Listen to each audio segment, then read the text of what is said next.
am Shrita Bhardwaj and you are watching my channel Study with us.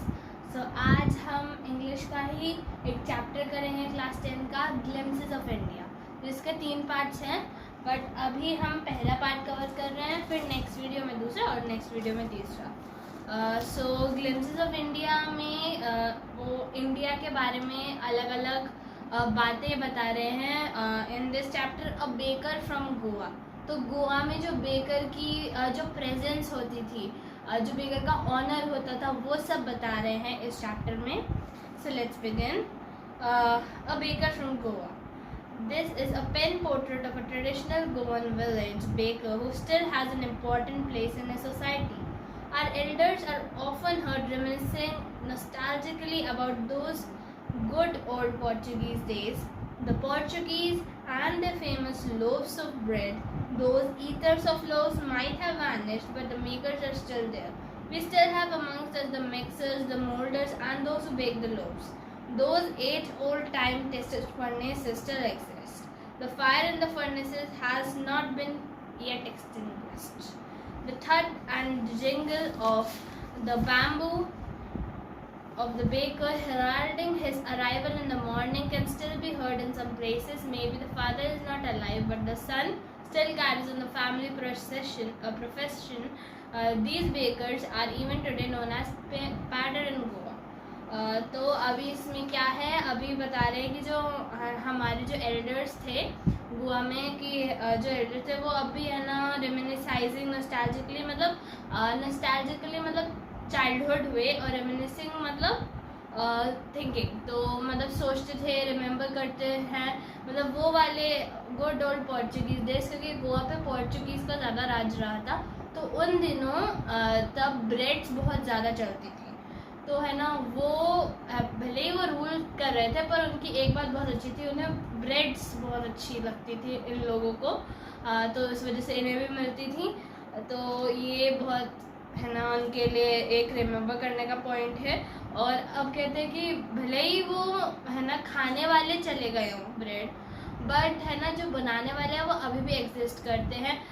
The makers, the moulders and who bake the loaves are slices, है ना, तो slices मतलब bread के slices, तो हम लोग जो होता है ना जो बेक करके बनाते हैं, तो जो मिक्सर्स थे, मिक्सर्स मतलब बहुत सारी चीज़ें मिक्स करके डो बनाते हैं, फिर मोल्डर्स उन्हें शेप देते हैं, और फिर उसके बाद बेक द लोव्स उसे फर्नेसेस में डाल के बेक करते हैं, तो वो सब अभी भी एग्जिस्ट करते हैं। जो फर्नेसेस है वो अभी भी है, और है ना वो एक रिमार्केबल साइट होती थी कि जो वो होते थे बेकर, वो ऐसे नहीं आते थे मतलब कि आ गए, अगर देख ले तो देख लिया, और या फिर ऐसे चिल्ला के नहीं आते थे कि हम आ गए, वो है ना उनका एक था पॉइंट कि वो बैम्बू उनकी स्टिक थी, वैसे बजाते थे, तो उसके जो आवाज़ थी उसे कहा गया थर्ड एंड जिंगल, है ना, तो उसकी जो आवाज़ से मतलब ये पता चलता था कि वो लोग आ गए हैं। Heralding is arrival in the morning, arrival मतलब आना, पहुंचना, और हेराल्डिंग मतलब अनाउंसिंग मतलब बताना, है ना, लोगों को सूचित करना कि है ना हम आ गए हैं। और ये अभी भी है ना बहुत सारे गोवा पे, है ना गोवा में बहुत सारी जगहों पे ऐसा अभी भी होता है। है ना, हो सकता है कि फादर जिंदा ना हो, पर सन उसी फैमिली प्रोसेशन को कैरी ऑन कर रहा है, और है ना बेकर को पैडर बोलते हैं गोवा में। और है ना during our childhood in Goa the baker used to be a friend, companion and guide. He used to come at least twice a day. Once when he set out in the morning on a sailing round, and then again when he returned after emptying his huge basket.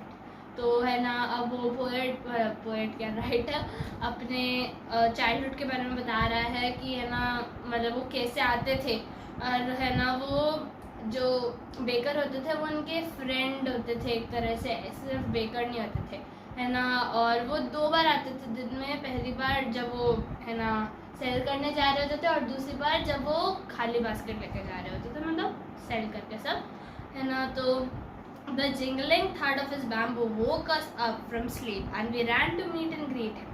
Why was it so? Was it for the love of the loaf? Not at all.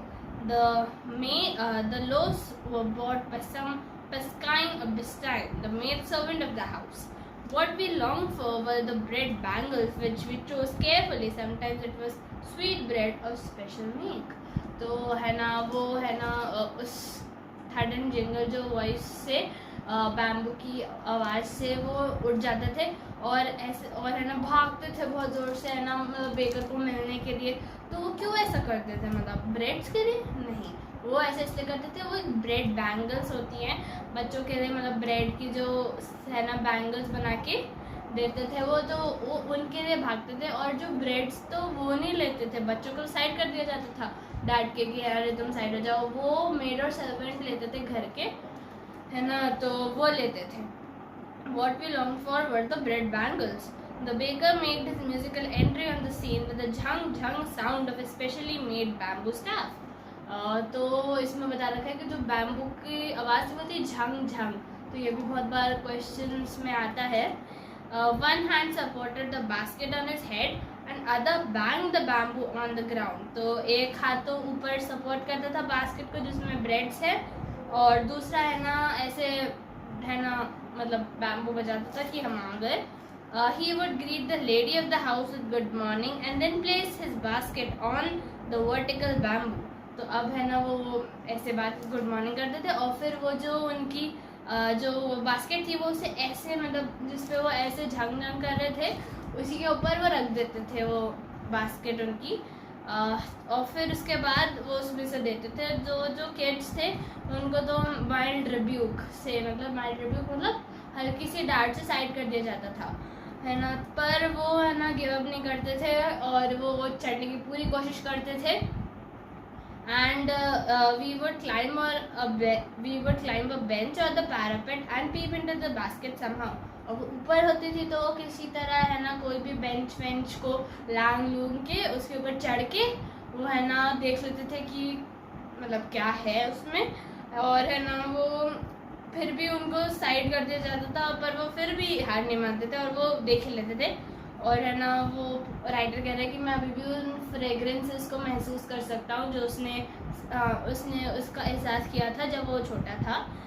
Loss for the elders and the bangles for the children. और हाँ ये भी है question कि elders के लिए क्या होता था, चिल्ड्रन के लिए क्या होता था। एल्डर्स के लिए वो ब्रेड स्लाइसेस, बट चिल्ड्रन के लिए ब्रेड बैंगल्स वो होते थे। Then we didn't even care to brush our teeth और wash our mouth properly and why should we who would take the trouble of plucking the mango leaf for the toothbrush। तो अब वो बोलते थे कि इसके बाद तो हम है ना ब्रश करने की भी है ना ज़रूरत नहीं समझते थे हम तो, क्योंकि हमें क्यों करना है, मतलब कौन इतना दूर जाए मैंगो की लीफ उठाए टूथब्रश के लिए, मतलब उधर तब मैंगो लीफ से टूथब्रश करते थे। तो कैसे मतलब क्यों करे कोई इतना ज़्यादा जोखिम क्यों उठाए। And why was it necessary at all? The tiger never brushed his teeth। और वो बोल रहे थे कि है ना कभी शेर तो करता ही नहीं है ब्रश, मतलब ये एक्सक्यूजेस। और hot tea could wash and clean up everything so nicely after all। तो वो बोलते हैं कि जो गर्म चाय वो तो फिर भी मतलब बिना कुछ ब्रश व्रश के वही सब साफ कर देते, तो मैं करने की ज़रूरत क्या है। तो सारे बता दिए उन्होंने कि ऐसे मैरिज गिफ्ट्स। हाँ अब ये वाला पैराग्राफ सबसे ज़्यादा इम्पॉर्टेंट है। Marriage gifts are meaningless without the sweet bread known as the pol. Just as a party or a feast loses its charm without bread, not enough can be said to show how important a baker can be for a village. The lady of the house must prepare sandwiches on the occasion of her daughter's engagement. Cakes and golden hearts are a must of Christmas as well as other festivals. Thus, the presence of the baker's furnace in the village is absolutely essential. तो अब वो बता रहे हैं कि जो marriage gifts थे वो मीनिंगलेस, मतलब कोई मतलब के नहीं होते अगर उनमें क्या नहीं हो, ब्रेड नहीं हो। और उन स्वीट ब्रेड को क्या बोलते हैं, बोल। अगर वो नहीं हो तो मैरिज गिफ्ट्स अधूरे हैं, पहला पॉइंट। दूसरा पॉइंट, जिसकी डॉटर की शादी हो रही हो उस लेडी को एंगेजमेंट पे सैंडविचेस तैयार करने होते थे, which is also a religious thing और a cultural thing. And third, festivals पे और क्रिसमस और बाकी के फेस्टिवल्स पे केक्स और बोल एंड हार्स बनते थे। केक्स भी ब्रेड से बनते हैं और बोल एंड हार्स भी एक स्वीट डेजर्ट होते हैं, तो वो भी बनने ही मतलब एक परंपरा, इट्स अ ट्रेडिशन, बनने हैं। है ना। तो ये 3 main points. Does the presence of the baker's furnace in the village is absolutely essential. हम पूछते हैं कि है ना बेकर की क्या ज़रूरत है, तो हमें ये 3 पॉइंट्स मेंशन करने ही करने हैं। द बेकर और bread seller of those days had a peculiar dress known as the kabai. It was a single piece long frock reaching down the knees. In our childhood, we saw bakers wearing a shirt and trousers which are shorter than full length one and longer than half pants. Even today, anyone who wears a half pant which reaches just below the knees invites a comment that he is dressed like a paddler. तो अब इसमें है ना वो पूरा बताया गया है कि जो वो होते थे बेकर वो क्या करते थे, मतलब क्या पहनते थे। तो वो है ना बहुत पहले मतलब जब पोर्चुगीज थे तब वो एक लॉन्ग फ्रॉक पहनते थे which is a peculiar dress, मतलब एक ट्रेडिशनल जैसे हमारी यूनिफॉर्म होती है स्कूल की वैसे उनकी ये ड्रेस थी कि मैंडेटरी होती थी पहनने के लिए।